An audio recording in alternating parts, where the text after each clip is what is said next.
Good morning +1 class.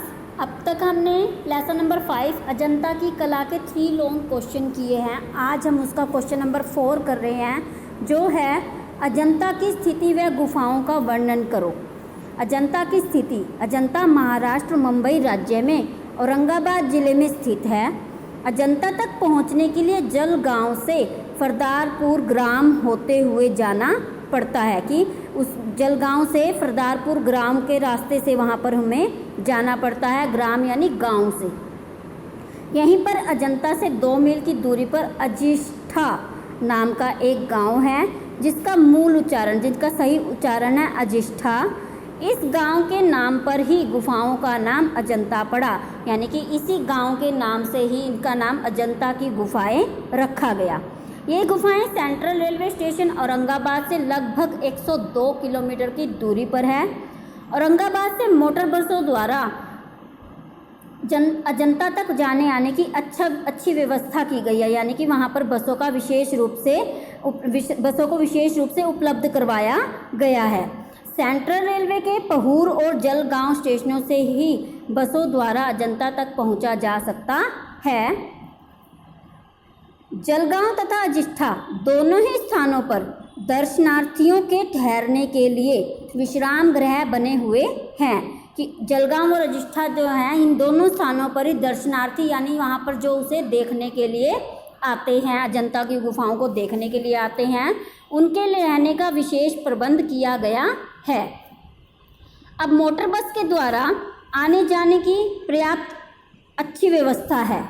Jalgaon से अजंता तक जाने वाले मार्ग पर ही पहूर और फरदारपुर गांव भी स्थित हैं। कि जलगांव से अजंता तक जब जाते हैं तो उनके रास्ते में ही पहूर और फरदार गांव आते हैं। उसके बाद आता है अजंता की गुफाएं। अजंता की समस्त गुफाएं एक समय पर ही नहीं बनी, बल्कि चट्टान में सुविधा अनुसार गुफाएं निर्मित की गई हैं। कि जिस प्रकार से उन्हें सुविधा उपलब्ध हुई, वैसे वैसे उसके अंदर गुफाओं को बनाया गया। प्राप्त अपूर्ण गुफाओं को साक्ष्य से यह ज्ञात होता है कि गुफाएं ऊपर से नीचे की ओर उत्खनित होती थी। कि वहाँ पर जो थी गुफाएं पहले ऊपर से नीचे की ओर बनाई जाती थी। पहले गवाक्ष होते हैं जो ये हम जालियाँ बनाते हैं देखने के लिए। फिर छतें, खंबे, भित्तियाँ यानी दीवारें तथा मुख्य द्वार का निर्माण होता था। गुफाओं को मौर्यकालीन काष्ठ वास्तु के नमूने पर बनाया गया है। यहाँ 30 गुफाएं हैं। पहले 29 गुफाओं की एक श्रेणी थी, लेकिन कुछ वर्ष पूर्व एक और गुफा का पता चला है, जिसकी क्रम संख्या 15 रखी गई है। क्योंकि पहले तो 29 की काउंटिंग आ रही थी, उसके बाद एक गुफा का कुछ वर्ष पहले एक गुफा का और पता चल गया, जिसका क्रम संख्या रखी गई 15 क्योंकि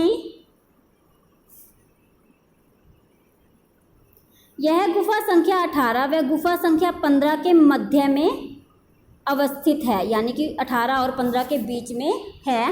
इस प्रकार अब अजंता में 30 कला कंदराओं का समूह है, यानी 30 गुफाओं का समूह है।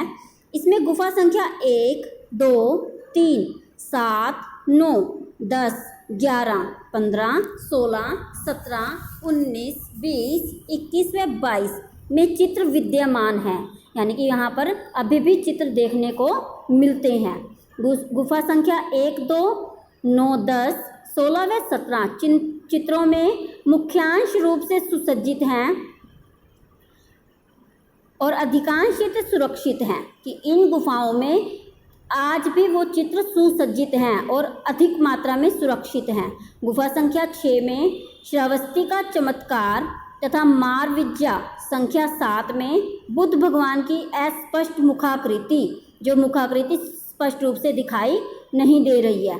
संख्या 11 में अलंकरण यानी सजावटी बुद्ध आकृतियाँ व बोधिसत्वों के चित्र।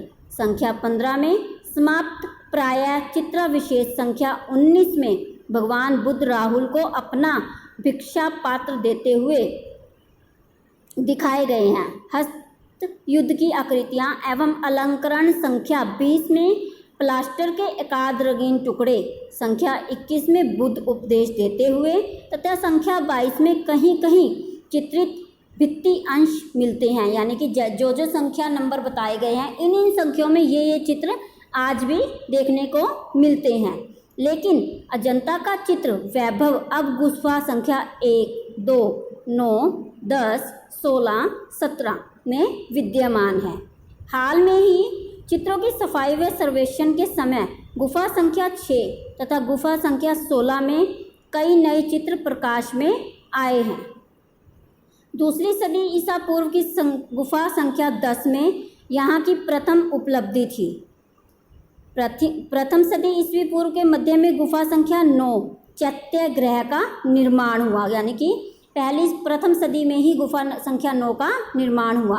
इन दोनों गुफाओं के बाद में भी मूर्ति व चित्रों का निर्माण हुआ। गुफा संख्या 16 व 17 475 से लेकर 500 ईसा के आसपास वाकाटक साम्राज्य में के अंतर्गत बनी।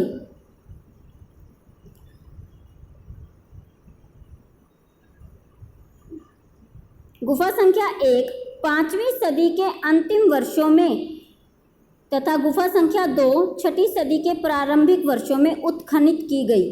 प्रायः सभी चित्र उत्खनन के रूप में ही चित्र बने हैं। यहाँ पर सारी गुफाओं का वर्णन बताया गया और बताया गया कौन सी गुफा में कौन सी संख्या वाली गुफा में कौन से चित्र बनाए गए हैं, वो आज भी सारे सुरक्षित हैं। उसके बाद हमारा क्वेश्चन नंबर 5 आता है, अजंता में भित्ति चित्रण विधि का वर्णन करो। भित्ति चित्रण यानी कि दीवारों पर जो चित्रण किए जाते थे उनका वर्णन करना है। अजंता के चित्रों का धरातल तैयार करने के लिए पहले प्लास्टर की परत में चूना, खड़िया यानी छत पर गोबर, बारीक बजरी का गारा या मसाला बनाकर गुफा की खुरदरी दीवार पर लगाया जाता था। कि इन सब मटेरियल को मिलाकर उसको दीवार पर पहले लगाया जाता था। इस गारे को कई दिन तक अलसी के पानी में भिगोकर फूलने दिया जाता था। इसमें उड़द की दाल का पानी भी डाला जाता था। कभी कभी विशेष रूप से छत के गारे में धान की भूसी भी मिलाई जाती थी कि छत पर जो गारा फेंका जाता था उसमें धान की भूसी भी मिलाई जाती थी। प्लास्टर की पहली यह 1 इंच से लेकर 1 इंच तक की मोटी होती थी। कि प्लास्टर की जो पहली परत होती थी वो 1.25 इंच से लेकर 1 इंच तक मोटी होती थी। इसके ऊपर अंडे के छिलके की मोटाई के बराबर सफ़ेद प्लास्टर का लेप चढ़ा दिया जाता था। इस प्लास्टर का लेप स्तंभों, पत्थरों पर उकेरते हुए आलेखों व मूर्तियों पर भी किया जाता था। परंतु अधिक बारीकी से कटी हुई मूर्तियाँ आदि में इस प्लास्टर का प्रयोग नहीं है, बल्कि मिट्टी के प्लास्टर का प्रयोग किया गया है। इस प्रकार प्रत्येक गुफा प्लास्टर से लिपी जाती थी। कि अगर वहाँ पर पहले चित्र बनाने होते थे तो उससे पहले दीवारों को प्लास्टर लगाकर उन्हें सही किया जाता था। उसके बाद उसके ऊपर चित्रकारी की जाती थी और चित्रित की जाती थी। यह प्लास्टर ज्वालामुखी गुफाओं की चट्टानी दीवारों के छेदों को भली प्रकार भर देता था और छेदों पर बैठ जाता था। यानी कि उसके अंदर, दीवार के अंदर जो छेद होते थे वो ये प्लास्टर उन छेदों को भर देता था और उसको प्लेन कर देता था। उसके बाद आता है हमारा क्वेश्चन नंबर 6, अजंता के भित्ति चित्रों के रंगों का वर्णन करो। अजंता के भित्ति चित्रों के रंगों का वर्णन, यानी कि उसमें जब दीवारों पर जो चित्र बनाए जाते थे उसमें कैसे रंगों का प्रयोग किया जाता था उसका वर्णन करना है अब हमने। भित्ति चित्रण में गिने चुने, भित्ति चित्रण यानी दीवारों पर किए गए चित्रण में गिने चुने खनिज रंगों का प्रयोग किया जाता है ताकि वे चूने के क्षारात्मक प्रभाव से अपने अस्तित्व को ना खो बैठे। कि गिने चुने रंगों, खनिज रंगों का प्रयोग किया जाता था क्योंकि उसमें ध्यान रखा जाता कि किसी ऐसे रंग का प्रयोग ना किया जाए जिससे वो अपना अस्तित्व खो दे। अजंता व बाक में जिन रंगों का स्वतंत्रता से प्रयोग किया गया है उनमें सफ़ेद, लाल, पीले व भूरे रंग हैं। इसके अतिरिक्त एक गंदे, हरे और नीले रंग का प्रयोग किया गया है। सफ़ेद रंग प्रायः अपारदर्शी है और चूने या खड़िया से बनाया गया है। चूने या खड़िया से यानी कि गोबर से बनाया गया है। लाल और भूरे रंग का लोहे के खनिज रंग है। हरा रंग एक स्थानीय पत्थर से बनाया गया है जो तांबे का खनिज रंग है, जिसे टेरावर्ट या संग सब्ज भी कहते हैं। अजंता के प्रवर्ती चित्रों में लैपिसलाजुली रंग यानी नीले रंग का प्रयोग किया गया है। यह रंग एक बहुमूल्य खनिज पत्थर से बनाया जाता था और इस रंग को ईरान से आयात किया जाता था। शेष रंग स्थानीय हैं। प्राकृतिक चित्रों में जोगीमारा व 5वीं शताब्दी के सिगिरिया गुफाओं के चित्रों में नीला रंग बिल्कुल भी प्रयोग नहीं किया गया है। 6ठी शताब्दी से, इनका कहने का मतलब यह है कि शेष रंग स्थानीय हैं। प्राचीन चित्रों में नीले रंग को, हम इसको इस प्रकार भी लिख सकते हैं कि प्राचीन चित्रों में नीले रंग का बिल्कुल भी प्रयोग नहीं किया गया है। 6ठी शताब्दी से अजंता की दूसरी गुफाओं में नीले रंग का प्रयोग दिखाई पड़ता है। अजंता की गुफाओं की चित्रकारी में लाल व पीले रंग का अधिक प्रयोग हुआ है। अनुमान है कि अजंता के चित्रकारों ने संखिया की भस्म से बने पीले रंग का प्रयोग भी किया है। अजंता की गुफाओं के चित्रों का विषय, उनका विषय क्या था, किस विषय को लेकर वो चित्रकारी करते थे? अलंकारिक आलेखों को छोड़कर अजंता के अधिकांश चित्रों का विषय बौद्ध धर्म से संबंधित है। अलंकारिक आलेखकों को यानी सजावटी आलेखकों को छोड़कर अजंता के अधिकांश चित्रों का जो मुख्य विषय रहा है वो है बौद्ध धर्म। इन चित्रों में बुद्ध के विभिन्न चित्र व पवित्र धर्म चिन्ह सम्मानित हैं। साथ ही बुद्ध की जन्म जन्मांतर की जीवन कथाएं तथा जातक कथाएं इन गुफाओं की चित्रकारी का प्रधान विषय है। जातक कथाओं के अंतर्गत बुद्ध के अनेक पूर्व जन्मों की कथाएं हैं जिनका चित्रकार ने सुंदरता से अंकन किया है, यानी कि उनके बारे में सुंदरता से उनको चित्रकार ने उनको सुंदरता से चित्रित किया है। यह जातक कथाओं के ही चित्र हैं। यह बात दो आधारों पर कही जा सकती है।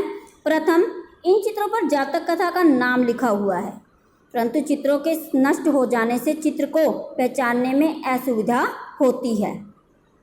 दूसरे, 10वीं गुफा में पड़दंत हाथी का जातक कथा तथा अन्य जातक कथाओं को अनेक घटनाक्रम के अनुसार अंकन व उनकी विशेषताओं के कारण पहचाना जा सकता है कि घटनाक्रम के अनुसार ही उनको अंकित किया गया और उन्हीं की विशेषताओं से ही उन चित्रों को पहचाना जा सकता है।